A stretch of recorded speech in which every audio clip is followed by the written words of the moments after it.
হালাল খাওয়ার কথা আল্লাহ তাআলা নবীদেরকে বললেন, হালাল খাওয়ার কথা আল্লাহ তাআলা ইমানদারদেরকে বললেন, হালাল খাওয়ার কথা আল্লাহ তাআলা মানুষদেরকে ডাক দিয়া গোটা মানব জাতিকে বলেছেন, কাফেরদেরকে বলেছেন, মুশরিকদেরকে বলেছেন, ইমানদারদেরকে বলেছেন। অন্য একটি আয়াতে 168 নম্বর আয়াতে সূরাতুল বাকারার 168 নম্বর আয়াতে আল্লাহ তাআলা এবার মানুষ জাতি নাম দিয়ে ডাক দিলেন, ইয়া আইয়ুহান নাসু কুলু মিম্মা ফিল আরদি হালালান তাইয়িবান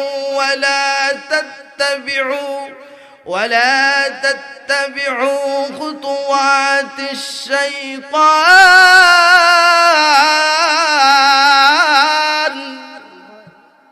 আল্লাহ তাআলা বলছেন, হে গোটা মানব জাতি। সে মানব জাতি যখন বললেন তখন সে কাফেরও ঢুকে, মুশরিকও ঢুকে, হিন্দুও ঢুকে, বৌদ্ধও ঢুকে, খ্রিস্টানও ঢুকে, আপনিও ঢুকেন, আমিও ঢুকি, খলিলপুরের মানুষও ঢুকে, সিন্দুর খানের মানুষও ঢুকে, শ্রীমঙ্গলের মানুষও ঢুকে, মৌলভীবাজারের মানুষও ঢুকে, বাংলাদেশের মানুষ ঢুকে, সৌদি আরবের মানুষ ঢুকে না, সৌদি আরবের মানুষও ঢুকে, সবাই ঢুকিয়া যায়। সবাইকে বললেন আল্লাহ হালাল খান। হালাল খাওয়ার কারণটা কি?